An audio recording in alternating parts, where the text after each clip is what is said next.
Welcome, everyone, to Screams After Midnight. This is a horror movie podcast. I'm Peter. I'm joined, as always, by Tim. I can't even. I can't even be around you. I have to move. My whole family has to move. You don't see me until like the last 5 minutes of the podcast. With you going on paternity leave, you could have maybe cracked that joke with like a sort of serious, like real twist to it. Like, oh, I just can't stand this. I'll see you in about 5 months. A while ago, we talk about horror movies. We watch a movie, we talk about it. A while ago, one of the goals in a stream was completed. There was tips that if we hit a certain amount, we would do the first Twilight. And last month we had a similar goal at the time of recording. By the time you actually see this episode, it was a bit longer than that.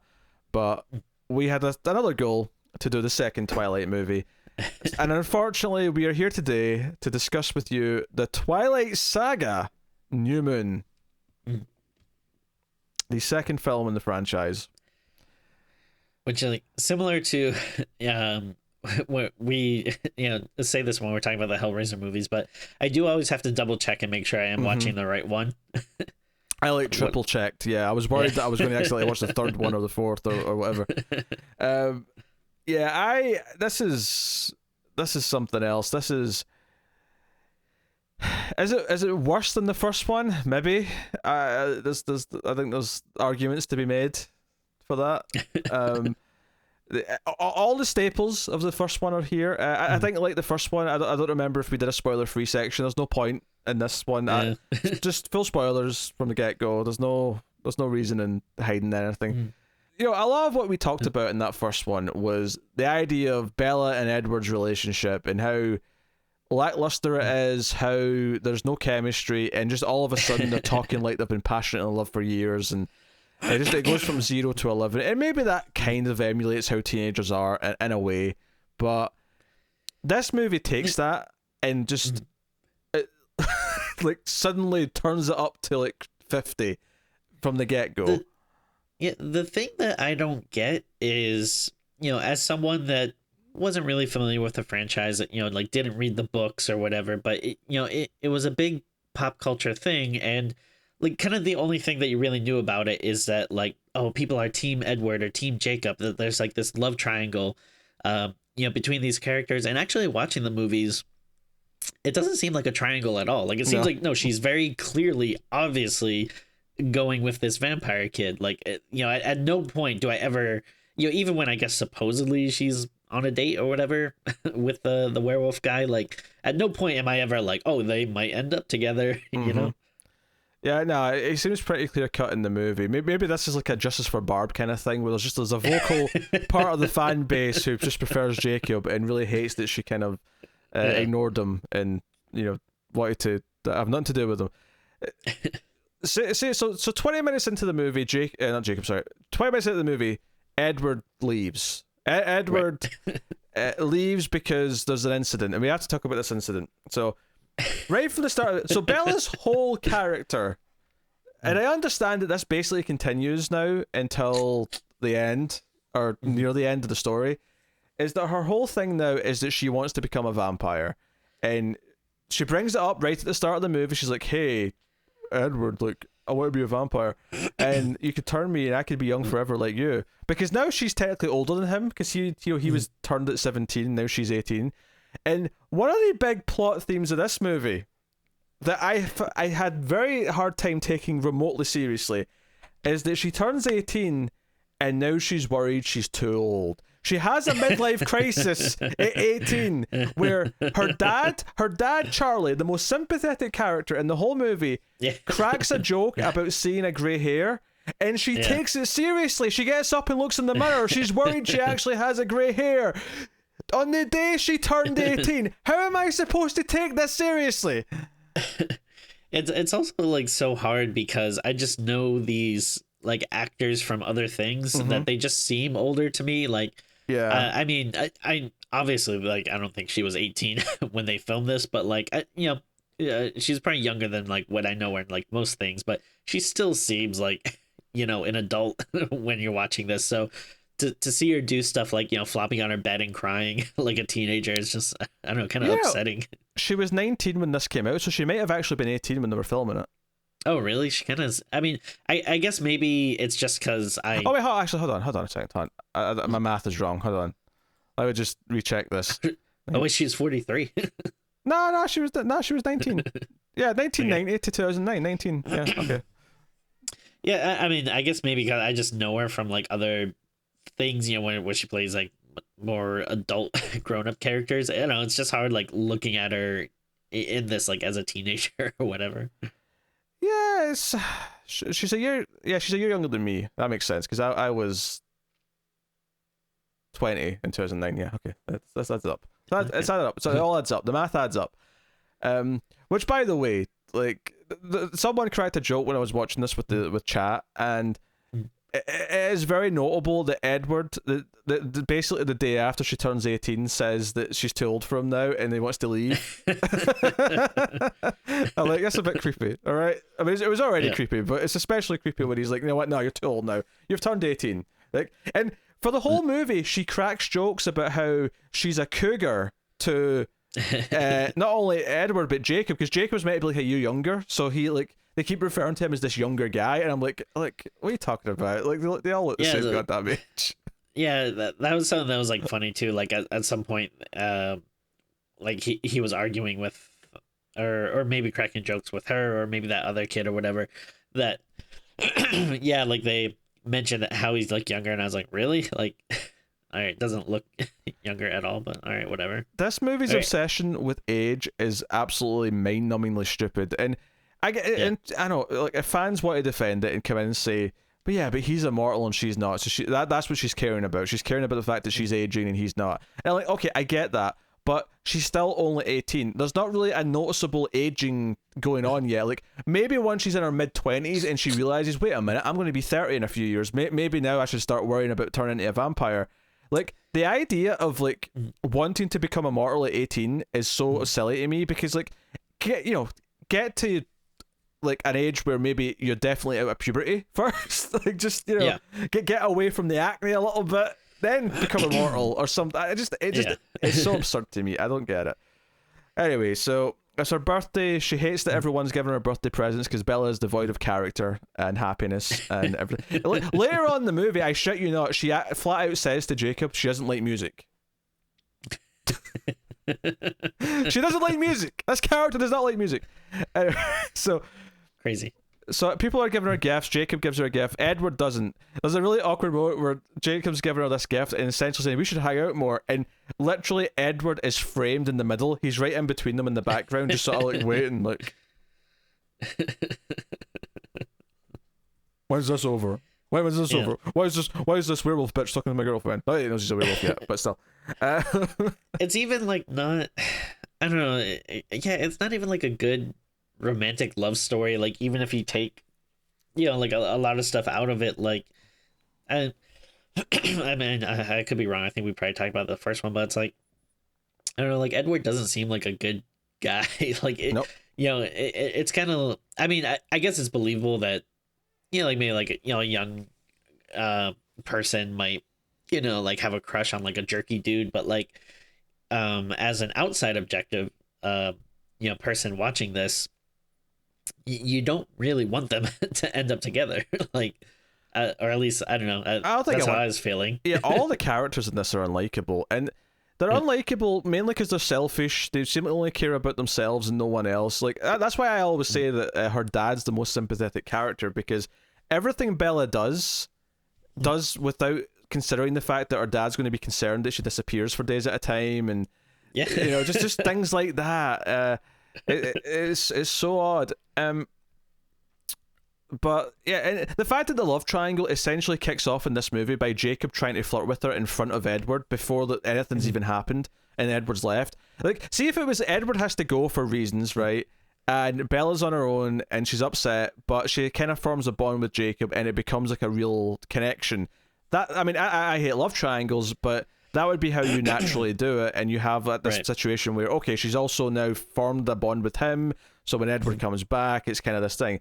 It never plays like that, though. it plays like even when Jacob's like comforting her and she's kind of happy that he's around, she kind of admits to herself, because we have to talk about the fact that the movie has constantly got this narration device where she's writing letters to Edward's sister Alice, who, by the way, I had to ask the chat who Alice was, because she kept saying "Dear Alice." Like, she has so many scenes where she starts "Dear Alice." In fact, actually, that reminds me, the movie itself opens with her narrating, and the first thing she says at the start of this movie is, "These violent delights have violent ends." And first of all, that just makes me think of Westworld. Now, it was pointed out that quote comes from Romeo and Juliet, which is then heavily like in your face throughout the movie. She wakes up with the book, the actual book of Romeo and Juliet, the play, is sitting next to her on a pillow, and then they're looking at it in school. Edward comments on how like Romeo's an idiot because he kills himself for Juliet out of stupidity when he didn't have to, which, by the way, foreshadowing, he almost does himself at the end of the movie. Just FYI. Oh boy. Anyway. Yes, this does seem like this does seem like similar to I feel like Harry Potter, where like if you haven't these movies don't seem like you can watch them without reading the books, but it seems like you're missing so much. And because there was a lot of questions I'd have to ask my wife, because she did actually read the book, so she knows like a lot of the stuff. So like, God, divorce her. It's a red flag, Tim. It's a red flag. But no, like there was a lot of times I would have to ask stuff like, wait, who's this character? Like, why are they doing this? What is going on here? And she'd be like, oh, like, yeah, it's that, this or that or whatever. But like, that, I mean, and maybe you could maybe possibly make that same argument with, our beloved comic book movies, that maybe, but I feel like those are like entertaining even if you haven't read the stuff. Like there's a lot of times I feel lost here. What's funny is I said this in the first, I can't remember what stories I told in the first review, but I had a friend at the time who, like, she kind of hated like the vitriol that everyone on the internet had for the Twilight movies, and kind of sort of looked at the internet as being, it's a bunch of nerds being gatekeeping and like trashing this thing that's not meant for them, and it isn't meant for us, to be fair. Like, right. And we can talk about that a little bit in a minute, but she basically read the first book just to like, no, I'm going to prove for myself to see what this is like, because everyone's just kind of making fun of it, and like she hated that she had to admit that it's just such garbage. Like, she hated it, and it was like, yeah, this is terrible, I can't defend it. But it is worth mentioning, the reaction around Twilight, and I was probably guilty of this myself, was probably a bit more extreme than it needed to be, because I mean, I will stand by the argument that even if something's not made for you, there's still an objective level of quality, and sure. Like I don't typically like certain things, or even because there's definitely some quality like things. Like, I'm not a big fan of crime movies, but there's some very good crime movies that supersede that. It doesn't matter that I'm not typically into them; they're just good enough that it doesn't matter. There's definitely some things that doesn't work with, though. Like, I just don't like musicals. It doesn't matter how good the musical's supposed to be. I just don't like it. Yeah. It's just not my thing. But obviously, other people look at certain musicals and say, no, this is a high quality musical. This is deserving of praise and Oscars and whatever.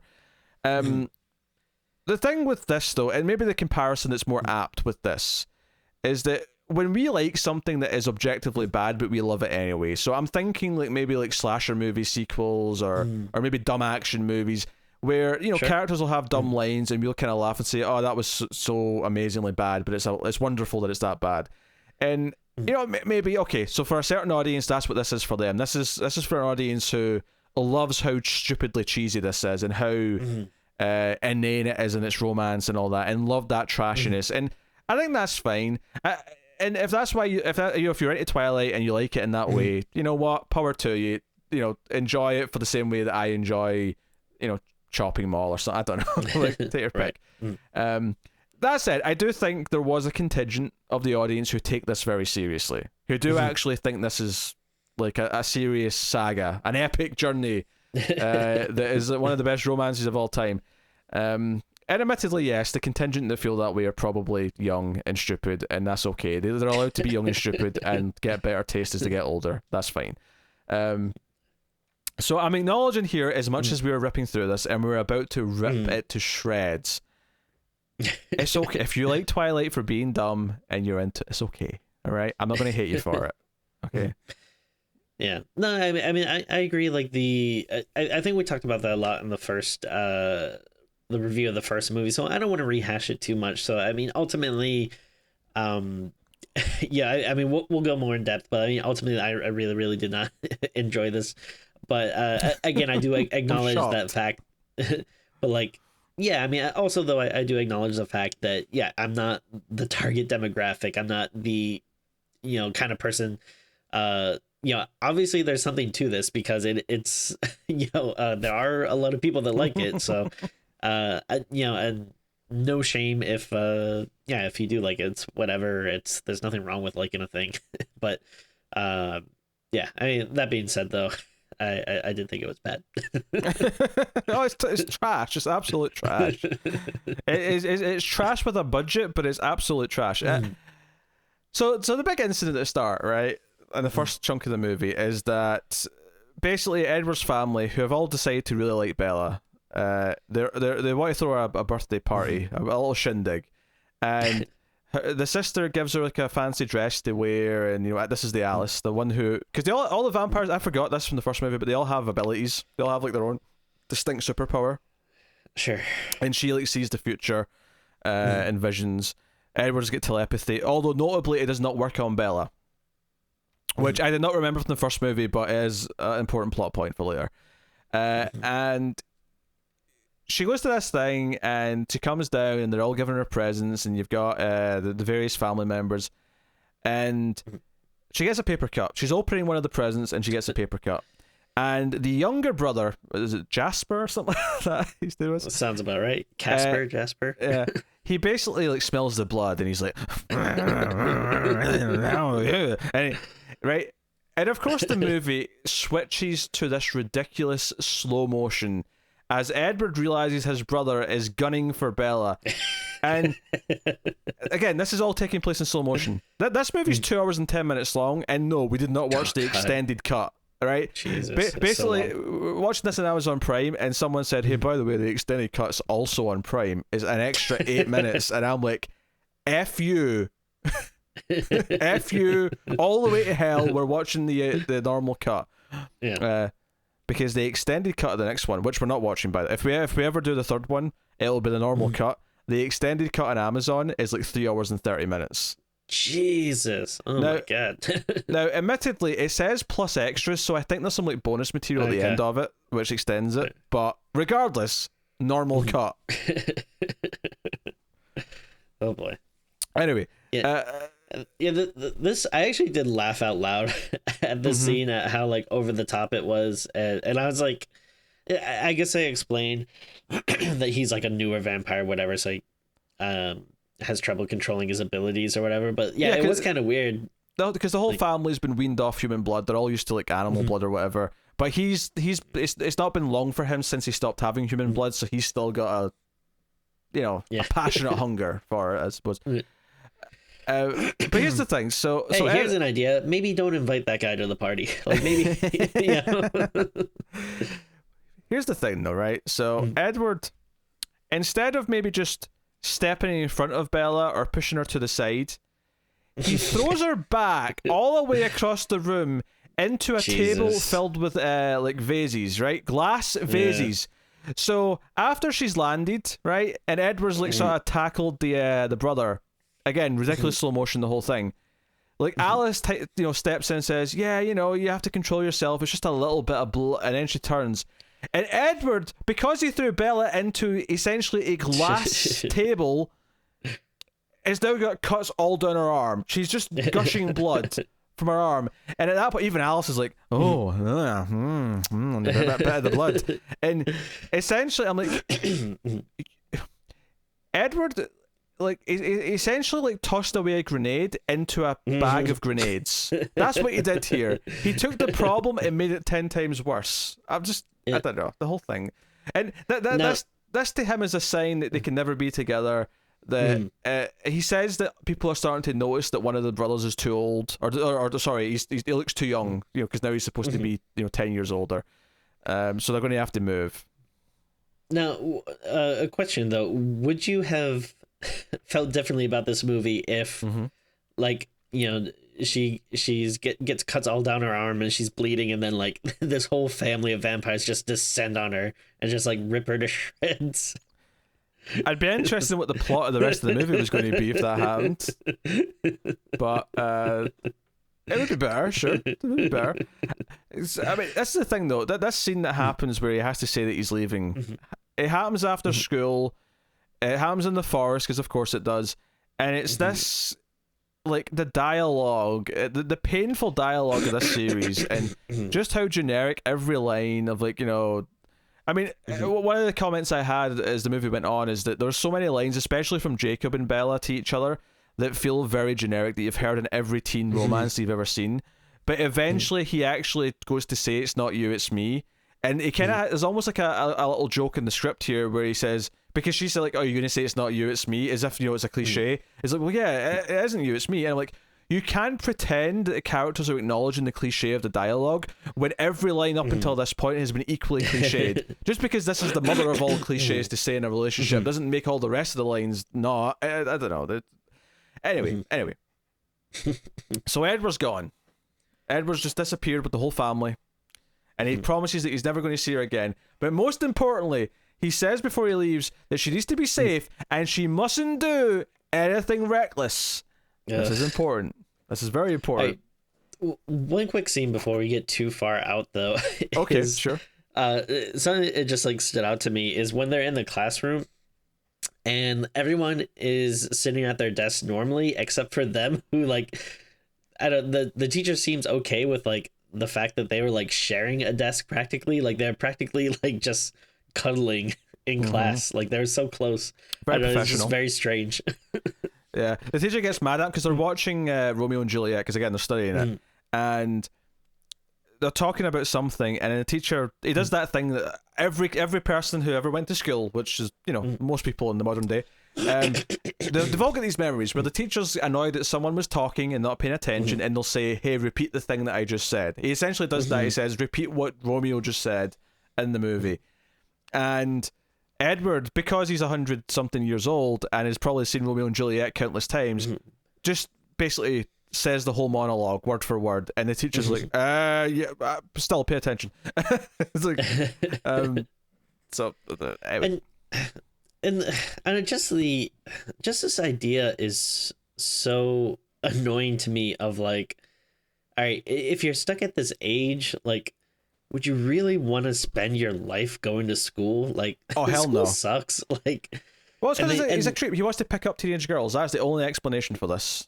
True. Yeah, that's very true. Because, like, I mean, essentially though, like he looks young-ish, but like, you know, he could easily pass off as like, you know, 19, 20 something year old, and like, yeah, obviously his whatever documents he has are going to be forged. So why don't you just say you're a little older and like just get like an actual job or something instead of like, yeah, hanging around school like a weird pervert. Yeah, I mean, he, like, this is the thing. All he has to do is pass off as 1 year older than he is, and it's like, you just get out of high school, and he's just perpetually that age now. Yeah, fine, whatever. So we get a montage. So one of the big complaints I had in the first movie, and about the series as a whole, is that Bella's character is devoid of anything that's like just for her, right? Her entire existence is revolving around the man she's obsessed with and in love with, and she is nothing without him. And I think this movie, more than the first one even, is a really like detrimental like message for young people. Especially young girls, because this is the thing. Like, he leaves, and this, and even the idea of him saying he has to leave, it really reminded me of like CW writing. And this movie's worse than the CW is. Don't get me wrong; it is far worse in a lot of ways. But it's very similar in that sort of forced drama way, where we have to present them with a drama thing that's going to cause a conflict without it feeling natural. It just feels like okay, but why is he doing this? Oh, because we made up a reason, not because it feels natural or it feels like it follows on from things.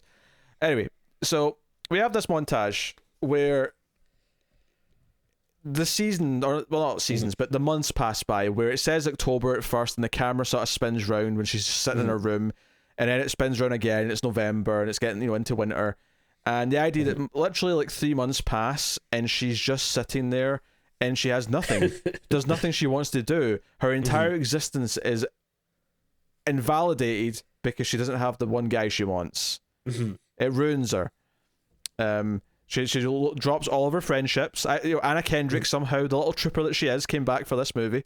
Yeah, I feel bad for the human friends in this because like they, like I don't know. After a while, I'd just be like, listen, you're not really a good friend. Like, yeah, you're so self-involved. You never care about anything we're doing. Everything has to be about you and your guy. And then when we do hang out, you ditch me for like motor bikers and stuff. That scene. Her dad wants to send her away to live with her mother, and Bella seemingly doesn't want to, just in case the Cullens come back, right? Edward's family, and she's like, oh, I'm going to do something with Anna Kendrick's character tomorrow. We're going shopping. It's a girls' night. And her dad's not an idiot. He's like, you hate shopping. What are you talking about? No, seriously, I just need a girls' night. Hey, you're not like other girls. You're different. You don't like shopping. She doesn't like shopping. She doesn't like music.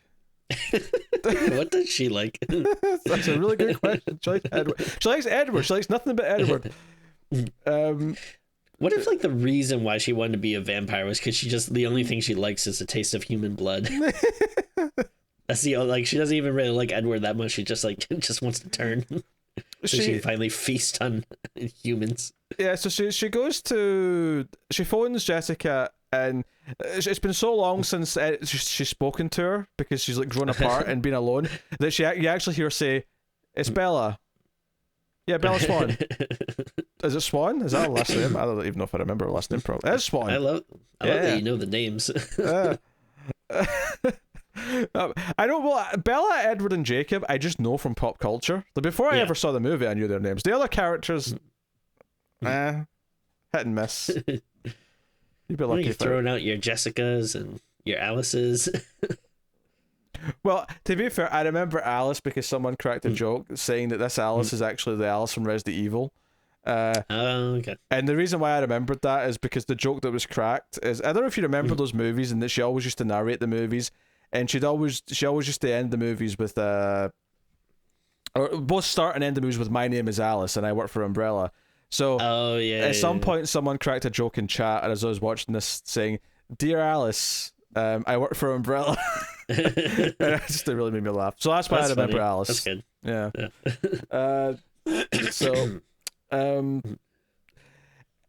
Right, so she goes to the movies with Jessica, and they get out, and Jessica, as a horror fan, upsets me a little bit here because she basically says that she doesn't like zombie movies, which is fine, but she says that especially these hoity-toity ones where the zombies represent commercialism. I'm like, you shut your mouth! Don't you disrespect Dawn of the Dead! Don't you dare! But the point of this, God forbid a movie should be about something. I know.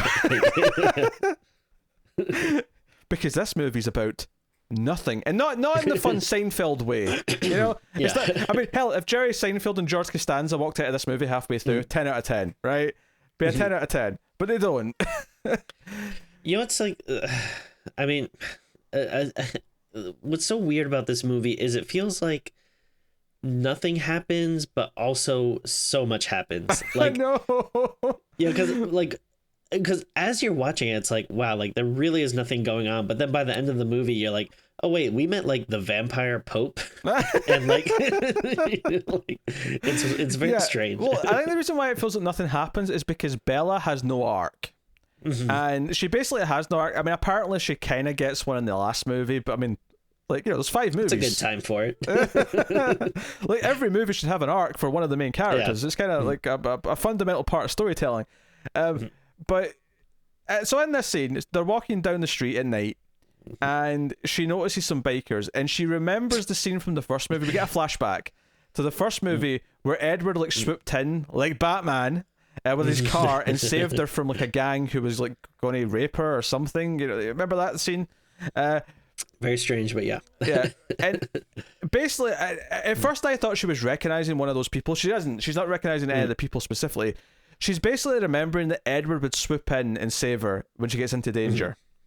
And she starts walking towards the biker who heckled her, catcalled her and said something.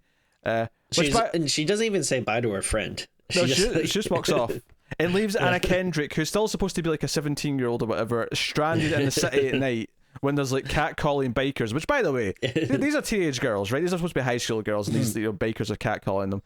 So as Bella's walking towards him, I believe this is the first time in the movie where we get Force Ghost Edward.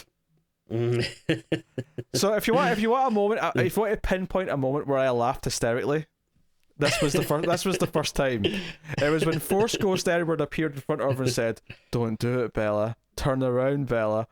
And I given where when we eventually see him again at the end of the movie, it's pretty clear that this wasn't really him. This wasn't him projecting vampire powers to tell her not to do things. This was just in her head. Okay. I think. Yeah, I was gonna ask. I was a little unsure about that. Nothing about him later on would imply to me that he was actually kind of behind this or had any like awareness of what she was doing. Yeah.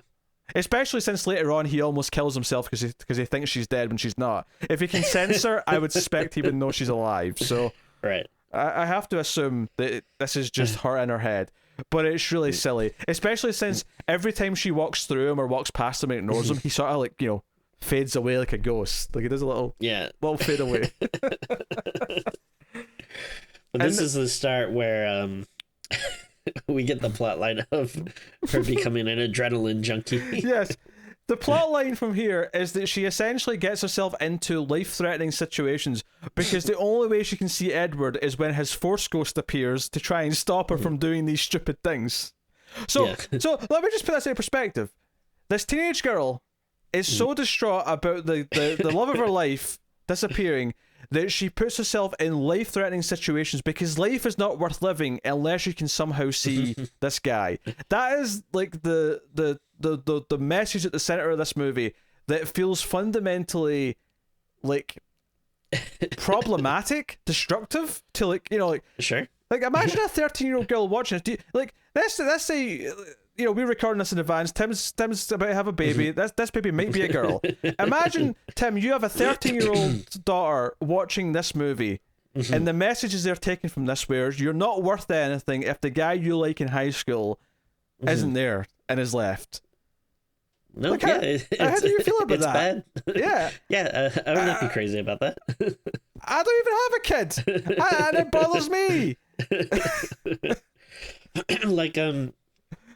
I mean, I think, like you kind of said, there's no arc really. So like if it wouldn't be bad if it was like something where, okay, she overcame this and realized her own self-worth and decided of course, yeah, I don't need to be like, I don't need to turn myself into a vampire or go with these guys that are like dangerous or whatever. There's nothing like that. No. She spends the movie doing this, and at the end of the movie, what happens? She gets her way. She's told that she gets to become a vampire at some point. Mm-hmm.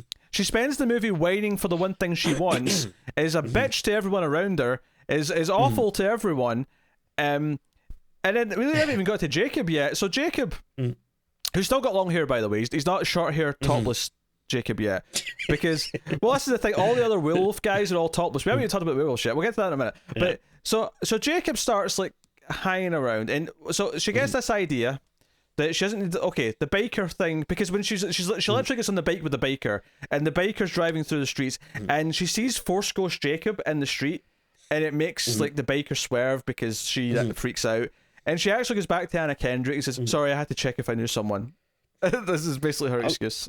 Yeah. Also, like, surprisingly nice bikers, because you would think that like these very dangerous guys that are catcalling women that are like, "Oh yeah, you want to get on and ride with me? Sure thing, baby." Like, to then just kind of stop and be like, "All right, well, oh, you want to leave? Okay, fine." Like, the movie seems like it was trying to make them like a dangerous threat, but then they just like let her go. Like, I think it was inconvenient for the plot to have to deal with the fact that he might not like letting her go. Right. I think that's just an inconvenient thing for the script, so they just didn't bother dealing with it.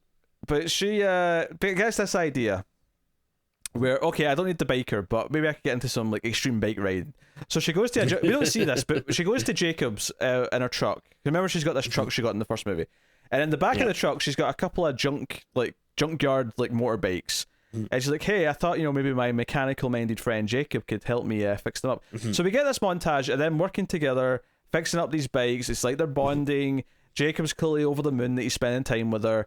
Eventually, a couple of his friends show up and like say that he's been saying it's his girlfriend, and it's the awkward teen movie thing of like, oh, he said you were girlfriend.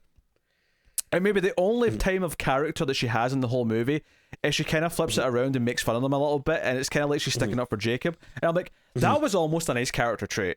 For a split second, there was almost a nice character trait. The problem is that after this, she's back at school and she sits with her old friends again, and they're all kind of like, oh, she's back with us, and like the one guy who's kind of got a crush on her. Sort of asked her out. Bad for him. I know. He basically he sort of makes small talk for a bit, and he's like, "Hey, I was thinking, we could go see a movie." Although he did lose points with me a little bit because he gets a oddly sexist here when she's like, "Yeah, I'll go see a movie with you, sure." Just kind of like nice and friendly, and he's like, "Oh, well, I was thinking this movie," and it's a made up title. He's like, "Oh, it's a romantic comedy," and she's like, "No, how about we go see like Face Punch?" And but he's like, "That's an action movie." Yep. That's an action movie. You're a girl. I'm telling you, man, she's not like other girls. She doesn't like romantic comedies. She likes action movies. His reaction, I mean, I guess he's an idiot teenager, so whatever. He's just making this assumption, but it really stuck out to me. But then she immediately says, "Oh, a bunch of people should come. Hey, everyone, do you want to go see Fish Punch with us?" And it's like, oh, that stung, dude. That stung. But then she also invites Jacob, and then everyone else bails except the guy who's got a crush on her, and of course Jacob. So we have this awkward like 3-way date that Bella's sitting in the middle of, and it's just like a weird scene, and the human kid like goes and pukes in the bathroom halfway through because he feels sick.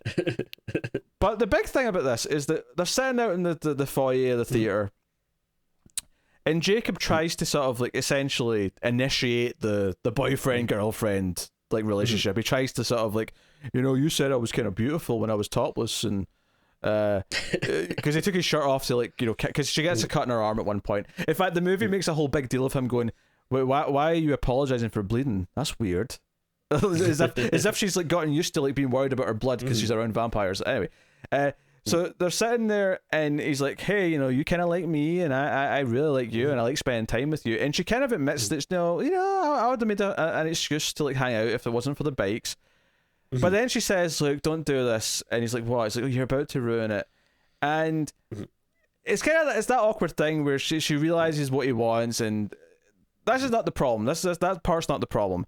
The problem is that she then admits that this will change things, and she basically says, "Look, this is never going to happen. I'm not into you in that way, but you being around like is really handy for me, and it makes me feel better."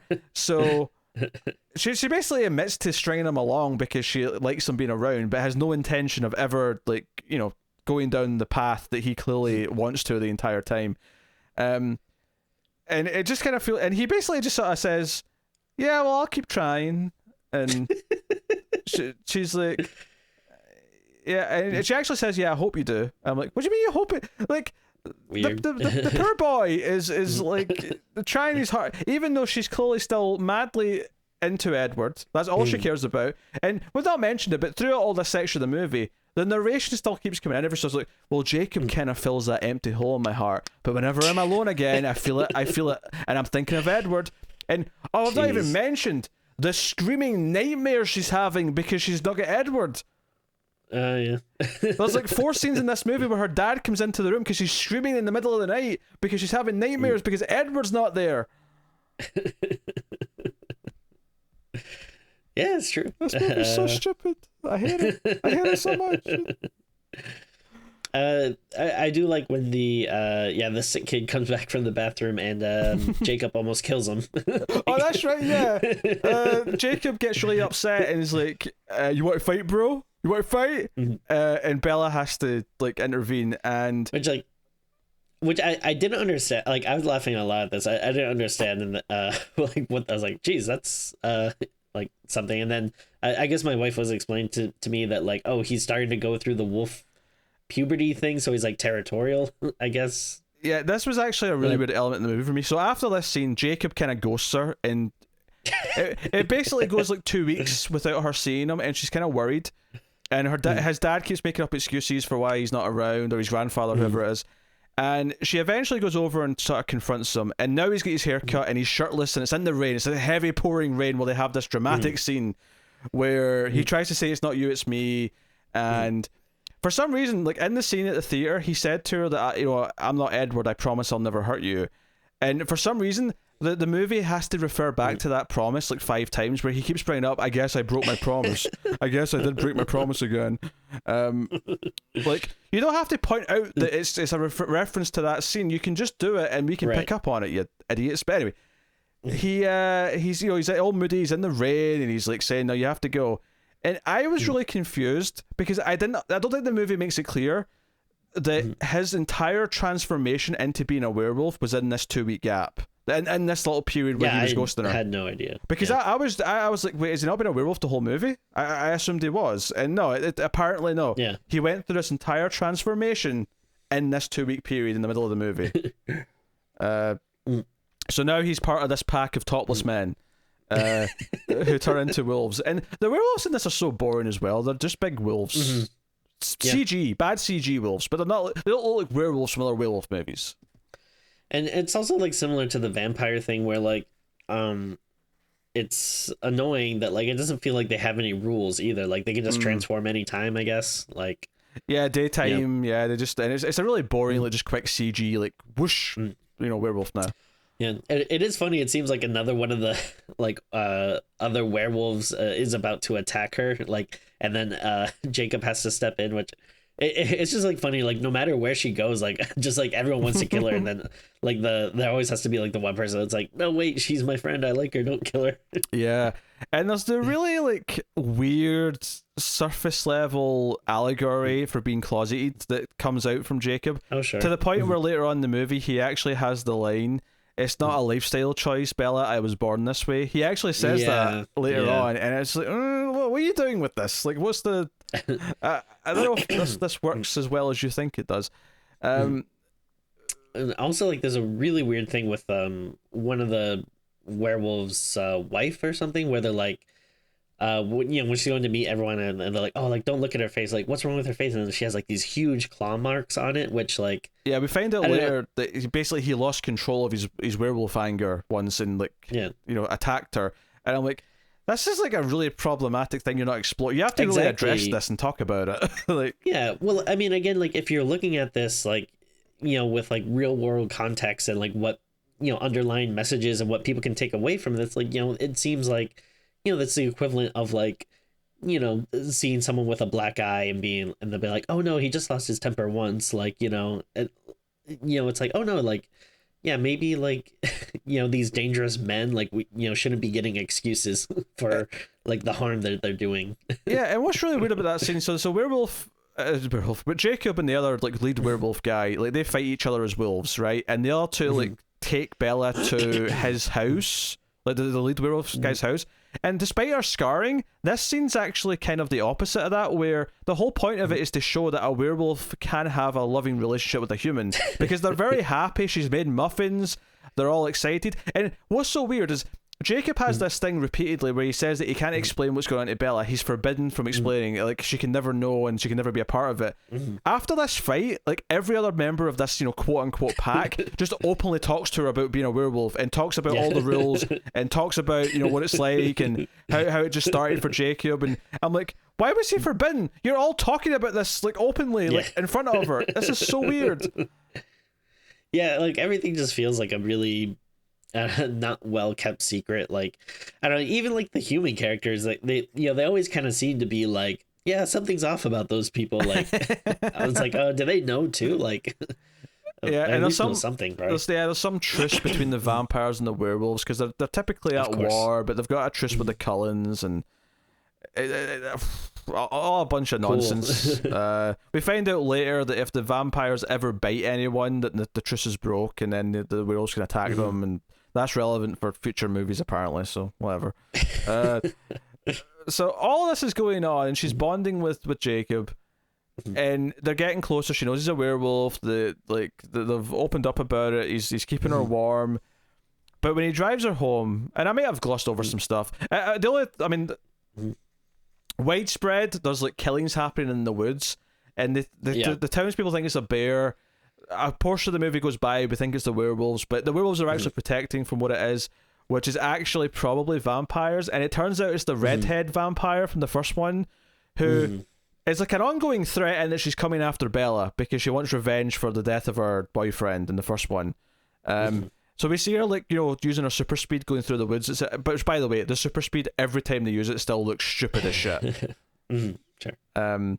The worst one is later on when Edward, like, stands up and he kind of flips Bella. He flips Bella around before he starts fighting, like, the other vampires. That was a really bad one. Yeah. But so basically here, I'm trying to remember why does so Edward ends up thinking that Bella's dead. Why does he think she's dead again? What was the situation that everyone thinks she's dead? With Edward, I don't remember. He thinks she's dead, but I think it's because he hears, like, Victoria, the evil vampire's in town, and she's been missing. In fact, okay, I know I keep, like, remembering these little things and going back, but this one's like super annoying to me. Is that earlier on, it's after she's been dumped or been, like, left behind by Edward, Bella just like like stays in the woods and, like, lies down in the rain. And it's just like she's actually crippled with, like, pain and fear of being left behind by Edward. And I actually thought it was Jacob who was saving her, because we just see, like, the topless, like, you know, the pecs of someone picking her up, and taking her back to civilization. But what I didn't get, I thought this was a few hours later, so I didn't necessarily think anyone was sort of, like, missing her yet. But when we go back to the town, her dad's, like, arranging a search party as if she's been missing for, like, 3 days. I'm like, wait, how long has she been out there? Good question. These are questions that are not answered. Anyway, so Alice shows up because Alice saw her being attacked by a vampire. I think this is after Bella again jumps off the cliff to, like, see Ghost Edward, and the wolves are attacking Victoria in the woods at the same time, and she's also in the water, so she almost gets to her, but she's saved by Jacob or whoever. I can't remember. Look, all this goes on, but people think that she's dead. Actually, that was it. Because Alice has the vision of Bella dying, Edward thinks she's dead. Even though Alice and Edward weren't talking to each other really by the sounds of it. It doesn't matter. Like, yeah. This detail's unimportant. The important part is that Alice shows up, finds out everything that's been going on. Jacob's pissed because he's a werewolf and he hates vampires, and he, like, says nasty things to her. Alice says nasty things about him. But Jacob's in the house when Edward phones, and Jacob answers the phone and says, "Cullen residence," and he just says something like, "Oh, sorry, he's not in," and then it just cuts back to Edward, who's at, like, the Vatican for reasons. Yeah, this stuff is so stupid. Yeah, and he just crushes the phone in anger. And immediately Alice walks in and says, "That was Edward. Edward thinks you're dead. I just had a vision of Edward killing himself because, you know, he's an idiot like Romeo and Juliet. Get the parallels, people? But he can't bear to live in a world without you.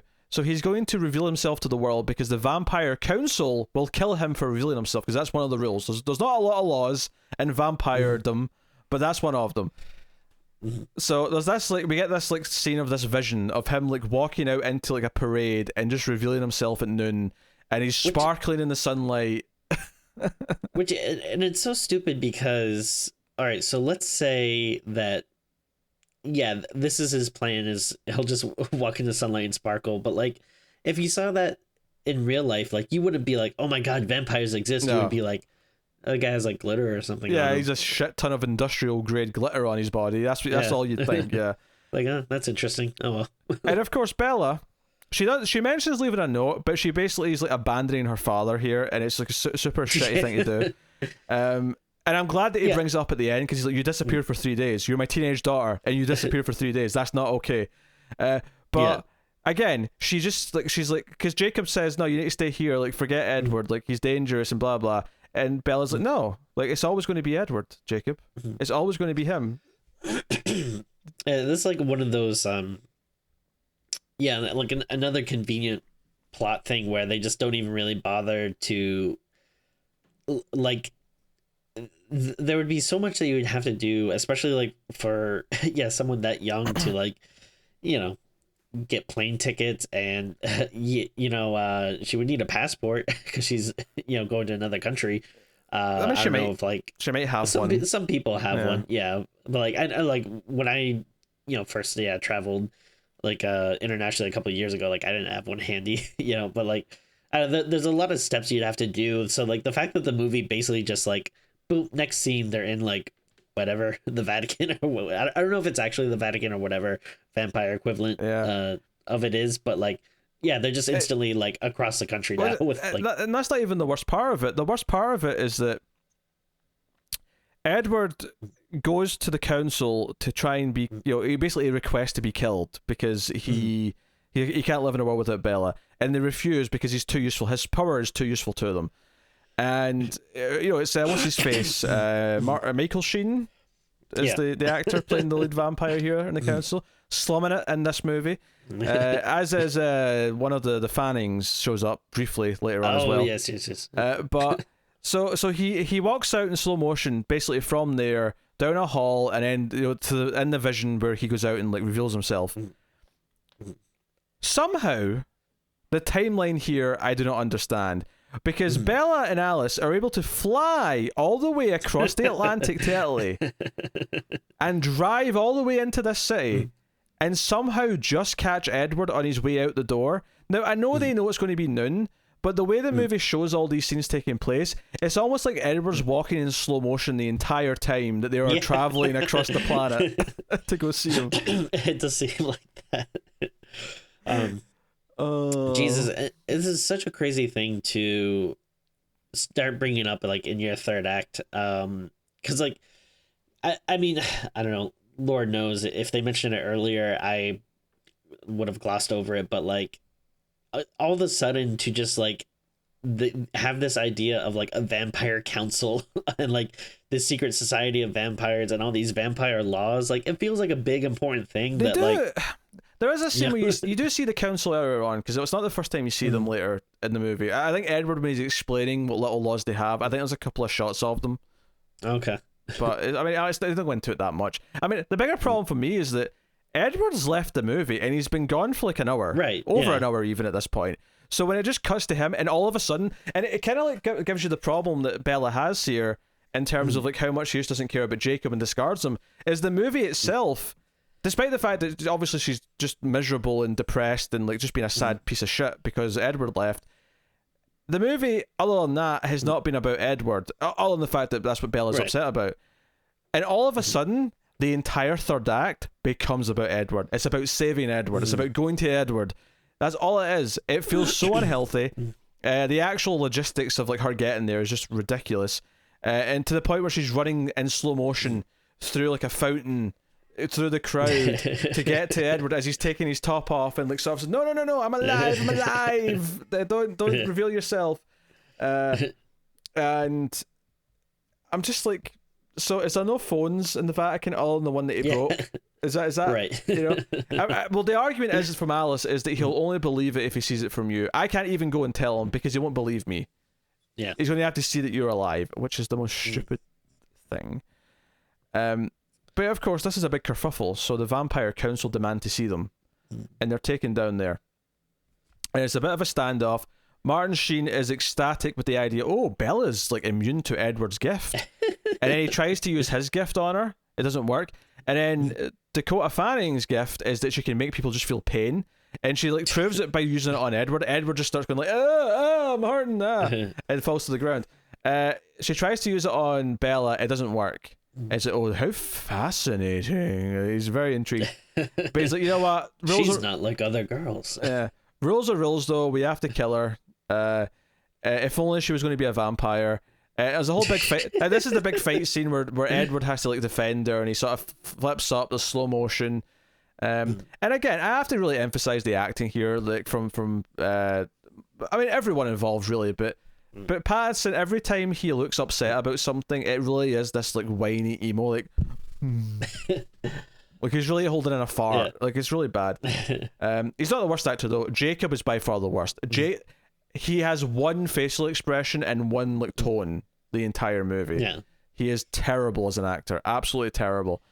And like, I mean, I don't think I've really seen him in much else, so I can't really defend him. But I mean, we know that like these others, a lot of these people are good actors. Yeah, like we've seen them in stuff. I think that's the bad part is that it feels like the rest of them are just phoning it in because they don't care about how stupid this movie is. It feels like Jacob is actually, this is his like trying acting, and that just makes you feel a little bit worse. It's like, you're not even you're trying here. But basically Alice steps in and says, look, I had a vision, and we get to see this vision of Edward and Bella like just like, you know, skipping in the woods, and she's sparkling alongside him and slow motion. There's so much slow motion. There's so much slow motion in this stupid movie. The movie would be 90 minutes long if they just did everything in regular time. But she is like, yeah, she's going to become a vampire. It has been foretold. And they're like, okay, fine. If she's going to become a vampire, we'll accept that she's not yet. And just don't leave it too long. You know, we need to get this done. So they'll let them go. They'll let them go. I mean, I'm kind of glossing over the fact that Edward has this big fight with this big bulky vampire who's like, smashing him into the floor and whatever. But when they get back, Jacob's really pissed about this. He's not happy that she's going to become a vampire. He's like, oh, we can hide it from him. We'll just keep you a secret. And Bella's not happy. So Bella goes to the family, who, by the way, are all back in town now, with no explanation. I guess it doesn't matter about concealing their age. You know, no one cares now. And she basically says, I want the family to vote if I should become a vampire. And Edward's standing there. He doesn't want to do it. It's his girlfriend. I mean, it's her choice ultimately, but like, she makes the rest of the family vote, and Alice's like, yes, I vote yes. And then someone else, the other brother's like, yeah, I vote yes. The one who tried to eat her earlier, oh, I vote yes. It'd be nice not to want to eat you. The parents both vote yes. There's only one person, there's the one girl who says no, because I wish someone had voted no for me if I had a choice. Because I this life is not what I had chosen. But other than that, everyone's like, yes, let's make Bella one of the vampire family. Yes, Bella's great. We all love Bella. I don't know why. She has no personality, but sure. So Edward's pissed, and basically, I mean, the father's got a decent reason. He's like, look, son, you tried to kill yourself when she wasn't alive. So if my way of keeping you safe is ensuring that she's happy and healthy, then you know what? Yes, let's make her a vampire, and therefore she'll be safe. The end. And Edward's, they're driving home, and this is the thing. This last like 20 minutes is all one big epilogue, right? Because the final confrontation was the stuff in the Vatican. That was the fight, and it was she's going to become a vampire or whatever. Jacob shows up, right? Edward's finally saying, okay, you know what? I'll do it myself. I don't want anyone else to do it. I don't want Alice to do it. I'll do it. And Jacob shows up. Jacob wants to speak to him, and we get this standoff where Jacob's like yelling at him and saying, don't become a filthy vampire, Bella. You belong with me. Yeah. And Bella's like, it was always going to be him. So don't make me choose, because I'm never going to choose you. And it's kind of cruel, but at least she's finally being honest. She's finally like saying it to the point. And there's a weird thing here where she says that, and when she tries to leave, Edward sort of says, look, she's going to leave now. And Jacob says, why don't you let her speak for herself? I'm like, she just did. She literally just spent like 2 minutes making it very clear how she feels about you. Like literally all Edward's doing, kind of expediting the process.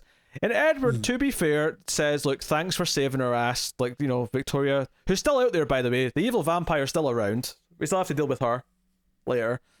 But he's like, thanks for saving her when I wasn't here. I appreciate it, blah, blah, blah.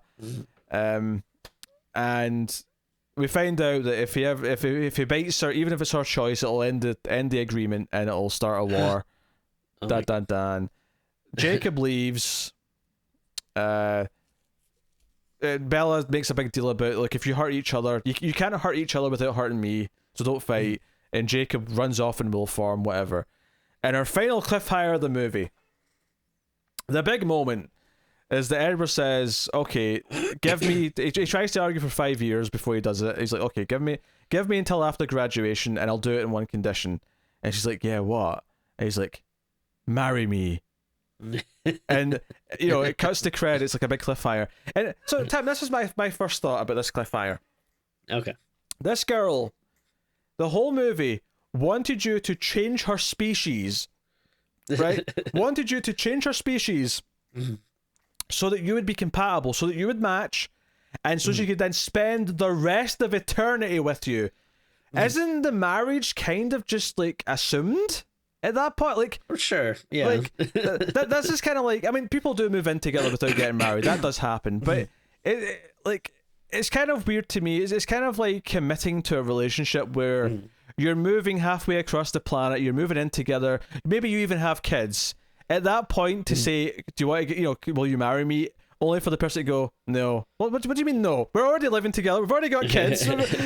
We've committed to each other by moving. Or, I'm trying to think. I mean, there's nothing quite as big as changing your species, but like, the marriage is kind of assumed. Like, why is that a big shock? I mean, maybe he's nervous that like she's just using him to become a vampire, so that she can just like, It's a red card wedding, is what you're saying. Yeah, it's a blood card. It's a blood card wedding. Oh, now that I'm a vampire, I don't need you anymore. That just goes, has fun. Yeah, I realized I talked a lot for like 10 minutes there, just recounting the ridiculous like last like chunk of this movie. But it's got such a weird structure, and this final beat, like she actually gasped, like, "Oh my god, he asked," and I'm like, yeah. I mean, you've basically been asking for a lifetime together, like your entire existence with each other, so. I guess it's what she wants. Yeah, I mean, the relationship is already so intense that it's not like, it feels like, all right, it's going there anyway. It's so weird as well. It's like he stared at her for like, a couple of days, and she was immediately like, "I'm willing to die for you, my love." Like, yeah. I don't know. The whole thing just isn't. It's hard to buy the whole thing, and it's really weird when she remembered that they didn't spend, like, they were all together for a few weeks between the movies, I think. I don't think that much time has passed unless I'm missing something.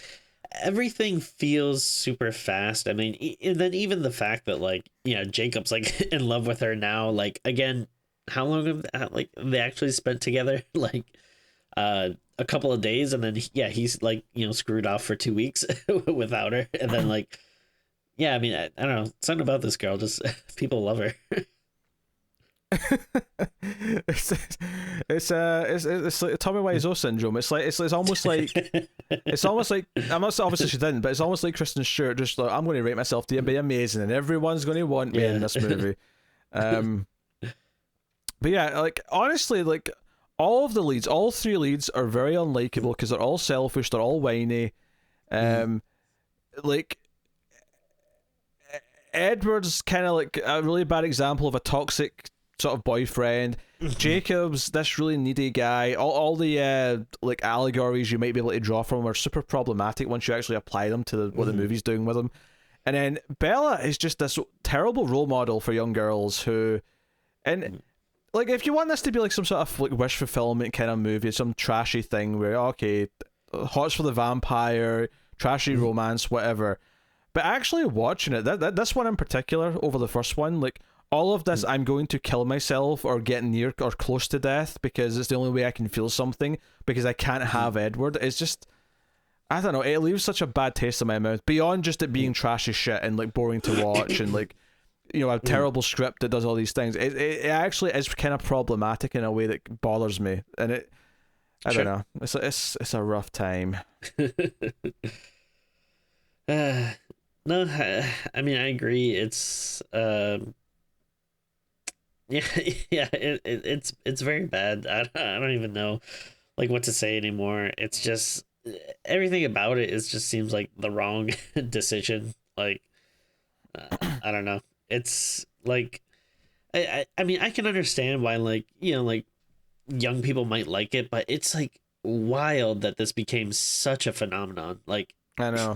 Like such like a, geez, what, I don't know if it ever reached like a billion, but like, millions and millions of dollars franchise. I'm sure all combined they're over a billion, but like I don't know what each one of them individually made.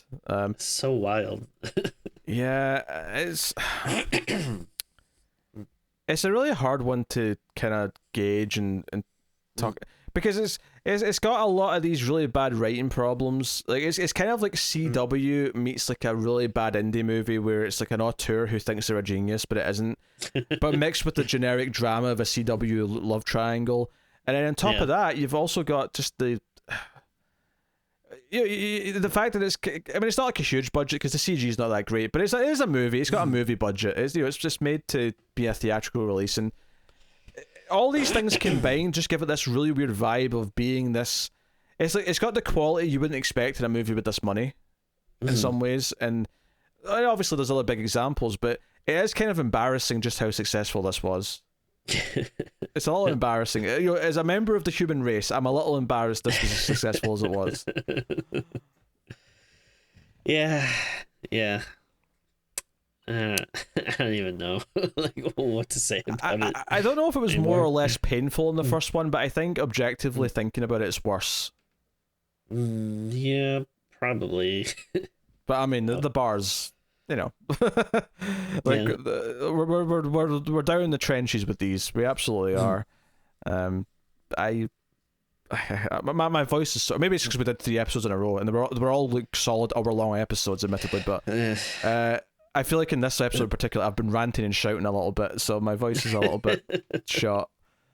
Well, I'm trying to think if there's any other stupid things to talk about. Just the idea of the dad coming at the end of the bedroom and Edward's hiding in the bedroom, and he's like you're grounded forever. He's like, you don't have to worry about me, Dad. It's like the last time you said that, you disappeared for 3 days.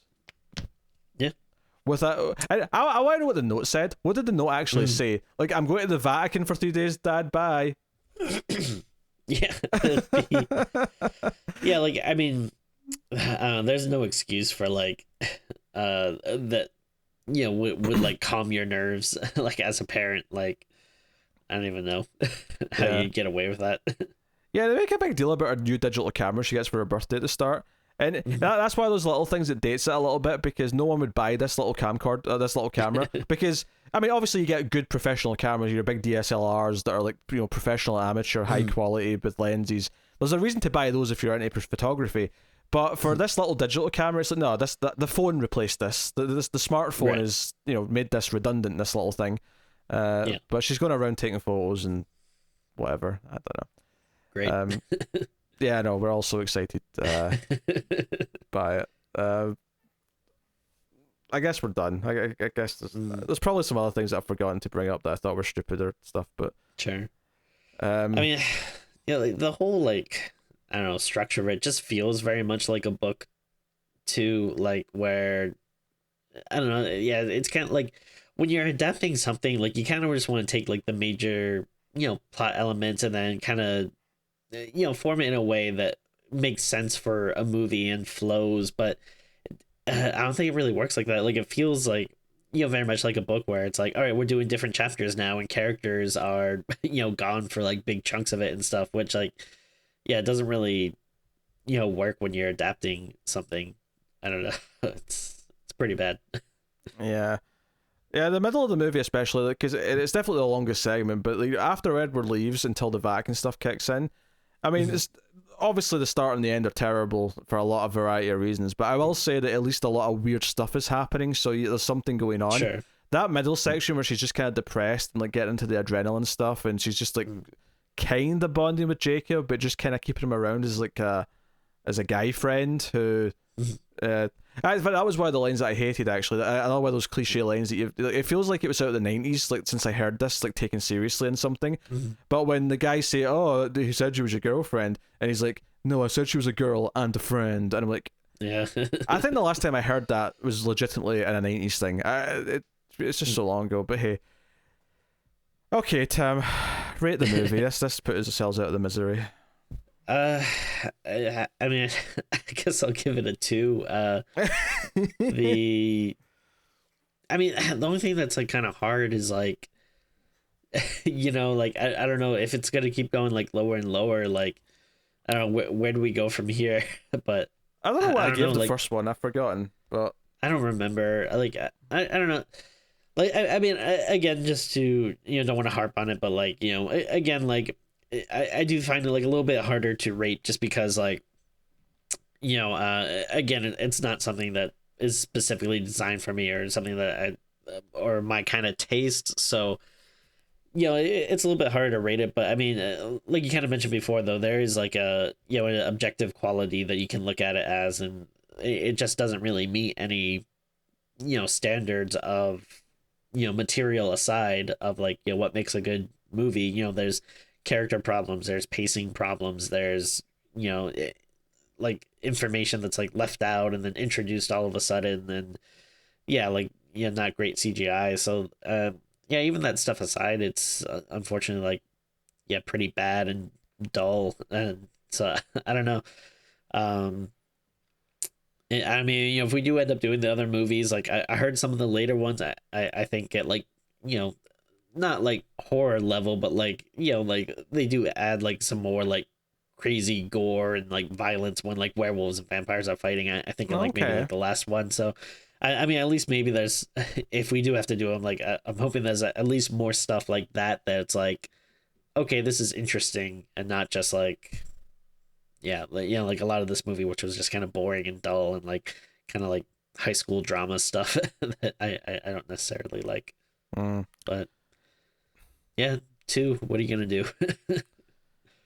Yeah, 2 out of 10 for me. I there's nothing else to give it. I won't go with 1 quite yet. I think there's it can unfortunately sink even more from a technical level, but I'll give it the 2 out of 10 for. Well, see the whole. I can't sum it up. Like everything I said. Like, is there anything good about this movie? No. That's the honest answer. Yeah. I don't know. I mean, other than I laughed at some of the cheesiness every now and again. Sure. So that's like the one thing, one positive, I guess. But yeah, I mean, I really can't think of anything I legitimately liked. I was cackling when the first Force Ghost Edward happened. When he appeared and said, "No, Bella, no," I did cackle hysterically. So I guess a point for that. And the one thing, and then I don't know. I mean, I hate to admit it, but like, since this was such a big, like, pop culture thing that like a lot of people are obsessed with and talking with for a time, it is kind of nice to see like, oh, this is what people are talking about. Like, even though it's obviously bad, it is nice to be in the loop and like know what this thing was. But I mean, that doesn't help the enjoyment of actually watching it. I don't know if it's better or worse that it's like years removed and it's more we can look at it. Maybe objective's not the right word, but away from the pandemonium, away from the all the heated discussion, and just like look at it as a movie for what it is now, like on its own. And the results aren't any better, but but maybe it makes the testing or opinions here a bit more at least considered and thought out, as opposed to just Twilight's terrible, it looks bad. Yeah. So I think it's maybe the same director who does the rest of them. I'm not sure. Maybe I'm wrong. Where's his director credits? No. In fact, no, he doesn't. Maybe it's after this. It's one director who does the rest. Chris Weitz did this. Who did About a Boy and Down to Earth? Is that the Chris Rock movie? Yeah, it's the Chris Rock movie. Okay. Nothing super notable. He did a lot more. He's done a lot more producing and writing, seemingly, than directing. But okay. Well, I'm sure he's proud of this. Yeah, I know one of them was done by. I'm just looking it up now. I think we did one of his other. Oh God. Movies before. I think the guy that did the last one, Bill Condon, did Candyman: Farewell to the Flesh. Oh no. Oh no. Yeah, for whatever that's worth. Oh wait, the next one is David Slade. Wait, that's actually familiar. Yeah, Hard Candy. Wait, what? He did part of Nightmare Cinema, 30 Days a Night. What? 30 Days a Night. I've actually not seen Hard Candy or 30 Days a Night, bizarrely. I'm sure it's stuff that we'll do in the show eventually, but oh yeah. I actually, that's so weird. Yeah. He did. I'd say those are actually good movies. So yeah, that's. Yeah, he did an episode of Black Mirror. He's done a lot of TV stuff. Yeah. Hey, everyone's got to get paid at some point. Wait, didn't we do? We did something by him. I'm sure we did. Well, you mentioned Nightmare Cinema. He did one of the segments on that. I think that he did the segment that we both really liked. The I black feel and like, white one. I feel like there was something else because I feel like there's a reason why I was looking at his name at some point, but maybe not. Maybe because I'm just looking down his things. If there was maybe an early thing, a lot of music videos. Doesn't matter. I mean, this is the next one. We'll talk about the Eclipse director when we get to Eclipse. If we get to Eclipse, it's a big if. So there you go. That's Twilight New Moon. Everyone's most anticipated Dreams After Midnight review. If you made it this far into the review, put the word adrenaline into the comments. Tim's going to pose for the thumbnail. Here we go. 3, 2, 1, pose. Just the dead eye stare. Okay. Very fitting. Yes. This movie is basically an example of what would happen to Tim if I suddenly left his life for any period of time. So yeah, here we go. That has been Screams. You can of course catch us on the Twitters at Screams Midnight, and because we didn't do the spoiler break in the middle like we normally do, I haven't actually thanked our Patreon producers yet. So thank you to Tyler Hess, Cindy Palacios, David Short, Born Now, Al Treisman, Christopher Moy, Brett Williams, and David Brown. They are the patrons producers at the time of recording, which means they are $20 or more at patreon.com/MailFuzzTV, which you can also go over to and support us for as little as $1 per month and get access to the back catalogue of bonus episodes, as well as early access at the $5 tier to episodes and things like that. So go and have a look. You can support us that way. You can support us for free by hitting the like button on YouTube, or of course rating the podcast on iTunes or wherever you get podcasts from. Give us 5 stars, all that kind of stuff. All of that helps us out a lot. It helps us find new audience members. It helps spread the show around a little bit. So go and please do. But otherwise, that is us. So thank you once again for watching or listening. We always appreciate it. Keep watching scary movies, but not Twilight movies. And we will see you next time.